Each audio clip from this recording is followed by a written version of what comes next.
નમસ્કાર વિદ્યાર્થી મિત્રો, સ્વાગત છે આપ સર્વેનું ડિજિટલ પ્લેટફોર્મ સુધીર સર બાયોલોજીમાં.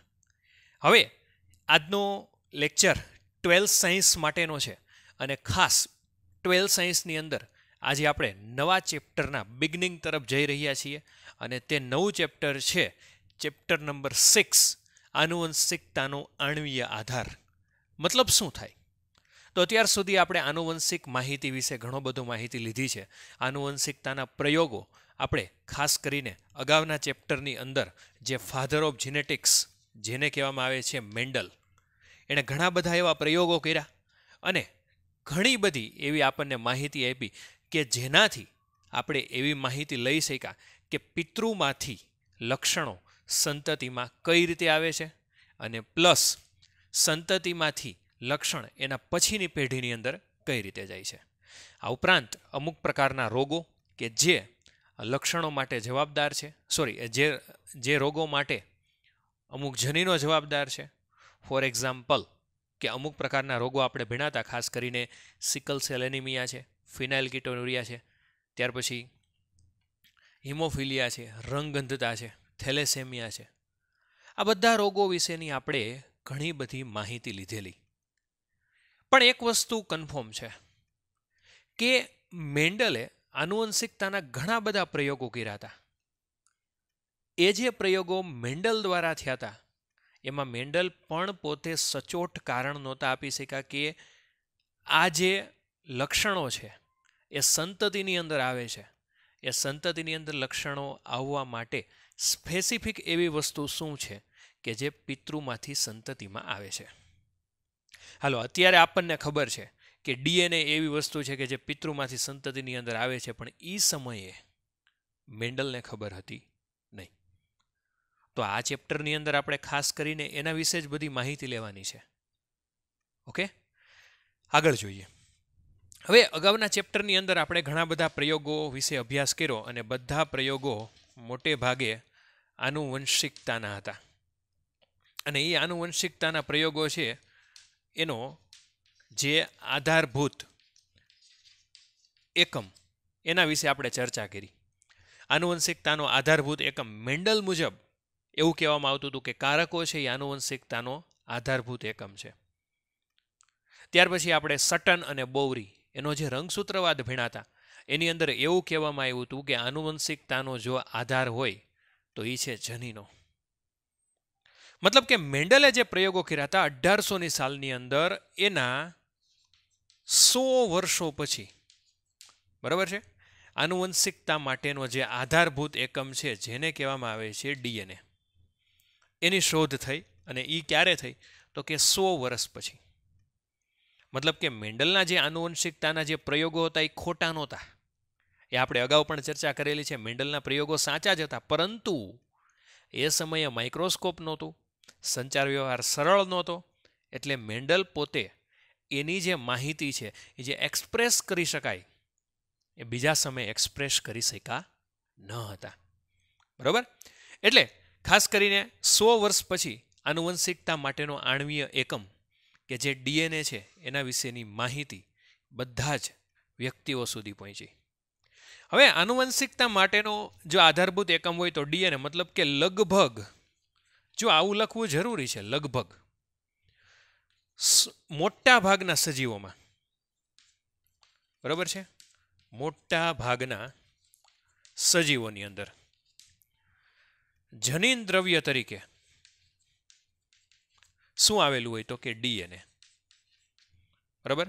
મોટા ભાગના સજીવો એટલે કે એન્ટાયર વર્લ્ડની અંદર જેટલા પ્રાણી સૃષ્ટિની અંદર સજીવો જોવા મળે છે, બેક્ટેરિયાથી માંડી પૃષ્ઠવંશી અને એનો પણ આધુનિકમાં આધુનિક વર્ગ સસ્તન, બધાની અંદર જનીન દ્રવ્ય તરીકે શું જોવા મળે છે તો કે ડીએનએ. સૌથી પહેલા તો ડીએનએનું પૂરું નામ શું થાય તો કે ડીઓક્સી રિબોઝ ન્યુક્લિક એસિડ. બરાબર છે? આ એનું પૂરું નામ થાય છે ડીઓક્સી રિબોઝ ન્યુક્લિક એસિડ. હવે ડીએનએ સૌથી પહેલા શેનો બનેલો છે તો એના વિશેની માહિતી આપણે ચર્ચા હજી કરવાની છે, પરંતુ આપણે 11th અંદર જે બાયોમોલિક્યુલ્સ ચેપ્ટર હતું એની અંદર આપણે માહિતી વિશે ચર્ચા કરી છે કે ડીએનએ શેનો બનેલો હોય. તો ડીએનએ છે ને એ ન્યુક્લિઓટાઇડનો બનેલો પોલિમર છે. બરાબર છે? ન્યુક્લિઓટાઇડનો બનેલો શું છે તો કે પોલિમર છે. મતલબ કે ન્યુક્લિઓટાઇડની જે શૃંખલા છે એ ઘણી બધી ભેગી થાય અને પરિણામે ડીએનએ બને. હવે ડીએનએની પાછળ પૂરા નામની પાછળ એવું આવ્યું છે ન્યુક્લિક એસિડ. તો ન્યુક્લિક એસિડના કેટલા પ્રકાર હોય તો આપણે એ પણ બાયોમોલિક્યુલ્સની અંદર અભ્યાસ કર્યો. ન્યુક્લિક એસિડના કેટલા પ્રકાર હોય છે તો અહીંયા હું લખું છું ન્યુક્લિક એસિડ.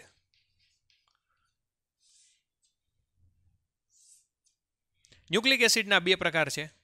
એક આવશે ડીએનએ અને બીજું આવશે આરએનએ. હવે બંનેની અંદર ફેર શું છે તો સૌથી પહેલાં તો આપણે એ બંને વચ્ચે તફાવત જાણવો જરૂરી છે. આનું પૂરું નામ છે ડીઓક્સી રિબોઝ ન્યુક્લિક એસિડ અને આનું નામ છે રિબોઝ ન્યુક્લિક એસિડ. પ્લસ બંને ન્યુક્લિઓટાઇડના જ બનેલા છે. બરાબર છે? તો કેટલાક સજીવોની અંદર મતલબ કે મોટાભાગના સજીવોની અંદર તો જનીન દ્રવ્ય તરીકે ડીએનએ જ જોવા મળે છે. પણ કેટલાક એવા વાયરસ છે કે જેની અંદર જનીન દ્રવ્ય તરીકે શું જોવા મળે છે તો કે આરએનએ. ખાસ કરીને જે વાયરસ વનસ્પતિની અંદર ચેપ લગાડે છે એની અંદર જનીન દ્રવ્ય તરીકે શું હોય તો કે આરએનએ. અને જે પ્રાણીઓને ચેપ લગાડે છે એની અંદર જનીન દ્રવ્ય તરીકે આઈધર ડીએનએ ઓર આરએનએ હોય છે.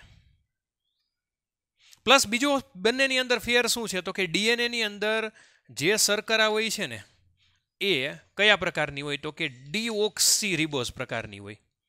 કયા પ્રકારની હોય છે તો કે ડીઓક્સી રિબોઝ શર્કરા હોય. આ પણ એક પ્રકારની પેન્ટોઝ શર્કરા જ છે. બરાબર છે? અને જ્યારે આરએનએની અંદર કઈ શર્કરા હોય છે તો કે રિબોઝ શર્કરા હોય છે અને એ પણ એક પ્રકારની કઈ છે તો કે પેન્ટોઝ શર્કરા. પેન્ટોઝ શર્કરા એટલે શું થાય તો કે જે શર્કરાની અંદર 5 કાર્બન આવેલા હોય એને શું કહેવામાં આવે છે તો કે પેન્ટોઝ શર્કરા C5H10O5. આ એનું અણુસૂત્ર છે જે બાયોમોલિક્યુલ્સની અંદર આપણે ભણી ગયા છીએ. બરાબર?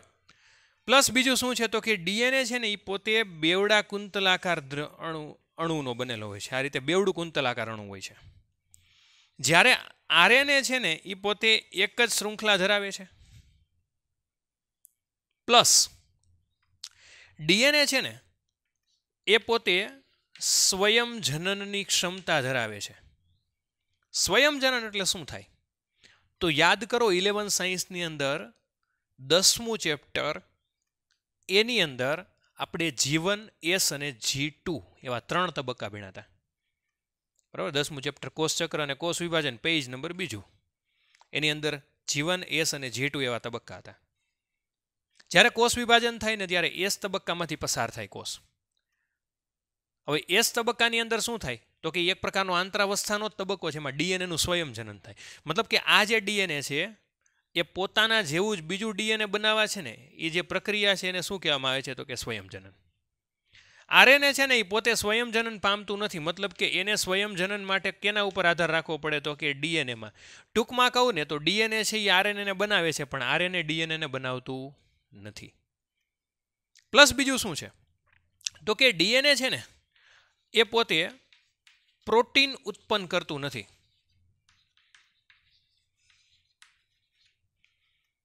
હવે આરએનએ છે એ શું કરે છે તો કે પ્રોટીન ઉત્પન્ન કરે. મતલબ કે જો ડીએનએને પ્રોટીનની જરૂર પડે તો આરએનએ ઉપર આધાર રાખવો પડે. આરએનએ સ્વયં જનન પામવું હોય તો કોના ઉપર આધાર રાખવો પડે તો કે ડીએનએની અંદર. મતલબ કેવા શું માગે છે તો કે બંનેની અંદર ઘણો બધો એવો ફેર છે. ખાસ કરીને બેક્ટેરિયાથી માંડી અને બધાય પૃષ્ઠવંશીની અંદર જનીન દ્રવ્ય તરીકે ડીએનએ છે, જ્યારે વાયરસની અંદર જનીન દ્રવ્ય તરીકે શું છે તો કે આરએનએ. હવે આપણને પ્રશ્ન એવો થાય કે આ બંને ન્યુક્લિક એસિડ સૌથી પહેલાં તો શેના બનેલા હોય. હવે જો કે તમને અત્યારે આમાં ટેક્સ્ટ બુકમાં તો નથી આપ્યું, ભૂતકાળની અંદર આપણે 11 સાયન્સની અંદર અભ્યાસ કર્યો હતો તો આપણે એના વિશે ચર્ચા કરી જઈએ તો સૌથી પહેલાં તો ન્યુક્લિક એસિડ શેનું બનેલું હોય છે. બરાબર? હવે આટલું હું ઇરેઝ કરી નાખું છું. ન્યુક્લિક એસિડ સૌથી પહેલાં તો શેના બનેલા હોય છે તો ન્યુક્લિક એસિડ છે ને એ મુખ્ય ત્વે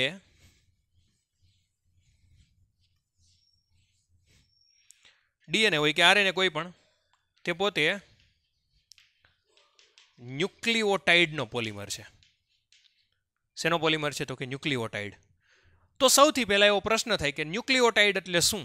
જો કે ભૂતકાળની અંદર આપણે ભણી ગયા છીએ, પણ કદાચ યાદ ન હોય તો એની માટે આપણે રિફર કરી જઈએ કે ન્યુક્લિઓટાઇડ એટલે શું થાય. તો કે ન્યુક્લિઓટાઇડ એટલે શું થાય? તો કે ઈ શેનો બને? તો કે ન્યુક્લિઓસાઇડનો.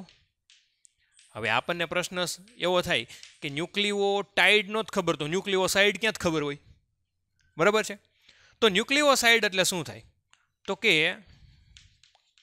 પેન્ટોઝ શર્કરા અને એની સાથે નાઇટ્રોજન બેઝ, આ બે જોડાય ને તો પરિણામે જે રચના બને ને એને શું કહેવાય? તો કે ન્યુક્લિઓસાઇડ. અને ઈ ન્યુક્લિઓસાઇડ સાથે ફોસ્ફેટ સમૂહ જોડાય. શું જોડાશે? તો કે ફોસ્ફેટ સમૂહ. તો એની સામે જે બને એને શું કહેવામાં આવે છે? તો કે ન્યુક્લિઓટાઇડ. મતલબ ન્યુક્લિઓસાઇડ અને ન્યુક્લિઓટાઇડ યાદ રાખવું બહુ જ સહેલું છે. પેન્ટોઝ શર્કરા plus nitrogen base is equal to nucleoside. અને હજી નાઇટ્રોજન બેઝની પાછળ જો ફોસ્ફેટ સમૂહ લગાડી દેવામાં આવે તો ન્યુક્લિઓટાઇડ. એટલે એમ પણ કહી શકાય ન્યુક્લિઓસાઇડ પ્લસ ફોસ્ફેટ સમૂહ ઇઝ ઇક્વલ ટુ ન્યુક્લિઓટાઇડ.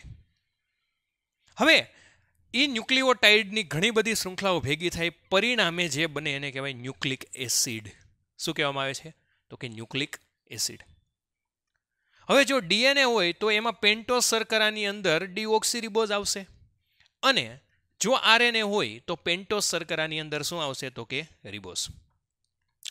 હવે આપણને પ્રશ્ન થાય કે ડીએનએ છે એ જનીન દ્રવ્ય તરીકે વર્તે છે, આનુવંશિક માહિતીનું નેક્સ્ટ જનરેશનની અંદર વહન કરે છે. તો આરએનએનું કામ શું છે? તો આરએનએ એક વાયરસની અંદર તો જનીન દ્રવ્ય તરીકે વર્તે જ છે. આપણા શરીરની અંદર આરએનએનું કામ શું? તો આપણા શરીરની અંદર આરએનએ છે ને એ સૌથી પહેલું તો અનુકૂલક તરીકે વર્તે, આ ઉપરાંત પ્રોટીનની રચના કરે, અને આ ઉપરાંત ઉત્પ્રેરક તરીકે પણ વર્તે. ઉત્પ્રેરક એટલે શું થાય? તો કે ઉત્સેચક તરીકે. યાદ કરો, ઘણા બધા આરએનએ છે એ પણ ઉત્સેચક તરીકે વર્તે છે, જેને રિબોઝાઇમ કહેવામાં આવે છે. એવું આપણે અગાઉ ભણ્યા હતા, બાયોમોલિક્યુલ્સ ચેપ્ટર 11ની અંદર જ અભ્યાસ કર્યો હતો. મતલબ કે ડીએનએ હોય કે આરએનએ બંને આપણા શરીર માટે ખૂબ જ મહત્વનો ભાગ ભજવે છે. હવે આ ચેપ્ટરની અંદર સૌથી પહેલા આપણે અભ્યાસ કરવાનો છે ડીએનએનું સ્વયંજનન કરવાનો છે અભ્યાસ. ત્યાર પછી એમાંથી કઈ રીતે આરએનએનું નિર્માણ થાય એનો અભ્યાસ કરવાનો છે. પછી એમાંથી કઈ રીતે પ્રોટીનનું નિર્માણ થાય એ રીતે અભ્યાસ કરવાનો છે. આ ઉપરાંત પ્રોટીન શેના બનેલા હોય? તો આપણને બધાને ખબર છે કે એમિનો એસિડના બનેલા હોય. તો આ એમિનો એસિડ છે એની પ્રોટીનની અંદર ગોઠવણી કઈ રીતે થાય એના વિશેનો અભ્યાસ કરવાનો છે. પ્લસ આરએનએ છે એના પ્રકાર કેટલા છે એના વિશેનો અભ્યાસ કરવાનો. ટૂંકની અંદર કહી દઉં, ટીઆરએનએ, આરઆરએનએ અને mRNA. Transport RNA, messenger RNA અને રિબોઝોમલ આરએનએ. એમાં ખાસ કરીને આરઆરએનએ પ્રોટીનનું નિર્માણ કરે. ટીઆરએનએ છે એની માટે એમિનો એસિડની જરૂર પડે એ લઈ આવશે, અને કયો એમિનો એસિડ કઈ રીતે ગોઠવવો તે નક્કી કરશે એમઆરએનએ. બરાબર. હવે આ ઉપરાંત ડીએનએનું નિર્માણ કઈ રીતે થાય છે એના વિશેનો અભ્યાસ કરવાનો છે. નિર્માણ થઈ ગયા પછી આપણે અગાઉ ભણ્યા હતા 2.2 મીટર જેટલું ડીએનએ લાંબો હોય છે.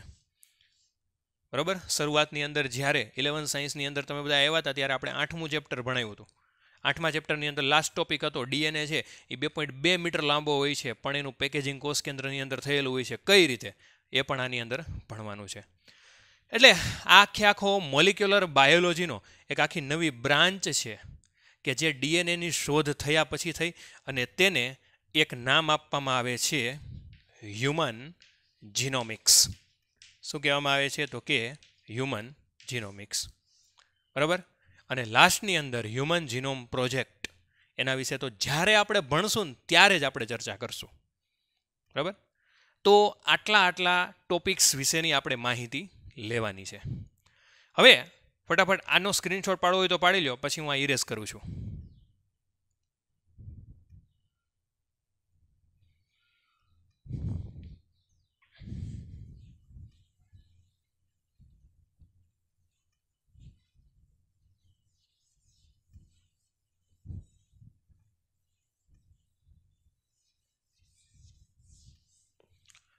હવે આપણે ડીએનએ વિશેની માહિતી લેવાની છે. સૌથી પહેલાં તો ડીએનએ છે એ ઘણા બધા મોટા ભાગના સજીવની અંદર જનીન દ્રવ્ય તરીકે વર્તે છે.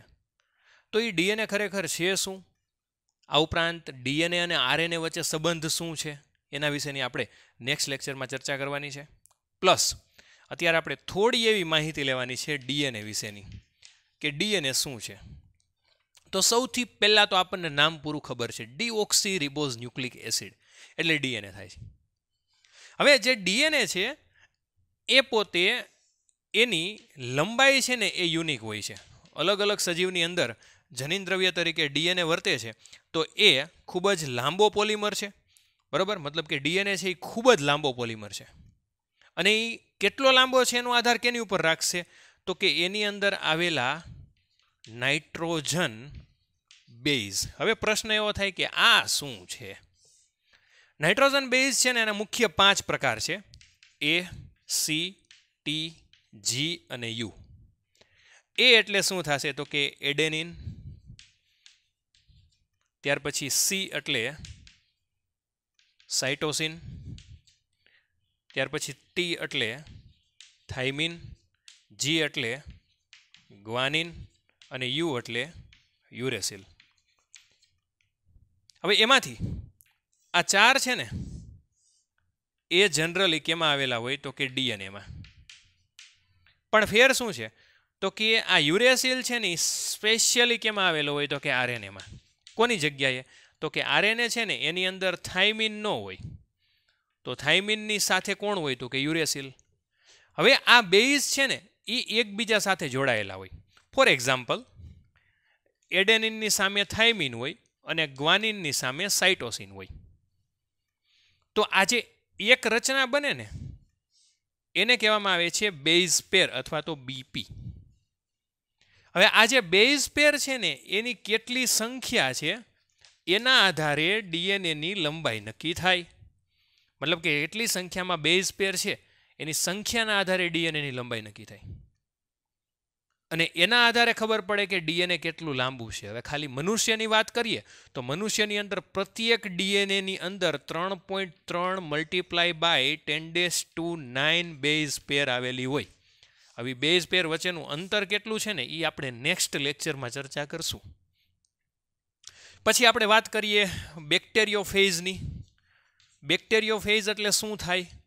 તો 11માં આપણે ચર્ચા કરી ગયા છીએ, પણ ફરીથી આપણે ભણીએ બેક્ટેરિયોફેઝ એટલે શું થાય. તો કે જે વાયરસ બેક્ટેરિયાને અસર કરે અથવા તો બેક્ટેરિયા જે વાયરસથી અસરગ્રસ્ત થાય ને એને કહેવાય બેક્ટેરિયોફેઝ.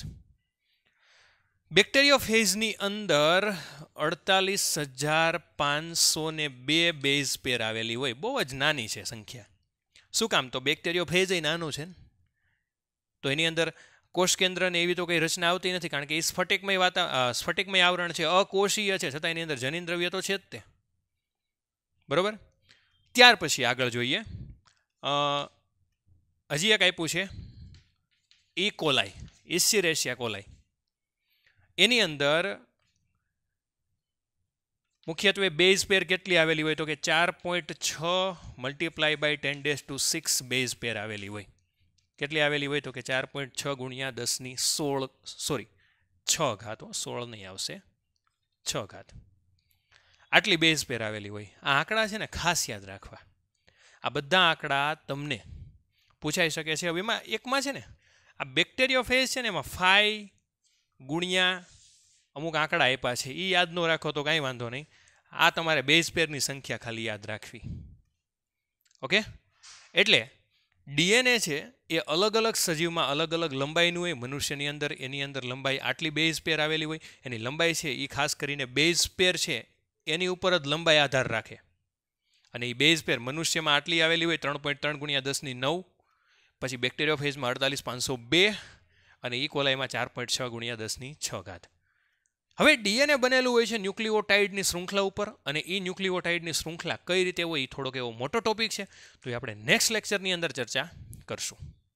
ઓકે, તો આજના દિવસમાં અહીં સુધી રાખીએ. ખાસ ઇન્ટ્રોડક્શન જ છે, તો ખાસ ચેપ્ટરનું ઇન્ટ્રોડક્શન સરસ રીતે આપણે ભણીએ તો આખું ચેપ્ટર આપણને ઇઝીલી આવડી જાય. તો હોમવર્ક તો તમારે કરવાનું જ છે. પ્રસ્તાવના આખી મેં ચલાવી દીધી, પ્લસ ડીએનએ એવો નાનો ટોપિક છે એ પણ ચલાવી દીધો. ખાસ પાકું કરજો, કારણ કે આમાંથી એકાદો MCQ પૂછાઈ શકે છે. અને પ્લસ અગાઉ આપણને DNA વિશે RNA વિશેની માહિતી થોડી ઘણી ખબર હોય તો આપણે ઇઝીલી આ ચેપ્ટરમાં આગળ વધી શકીએ. ઓકે, તો આજના દિવસમાં અહીં સુધી રાખીએ. નેક્સ્ટ લેક્ચરની અંદર આપણે ફરીથી મળશું. ત્યાં સુધી જય હિન્દ, જય ભારત.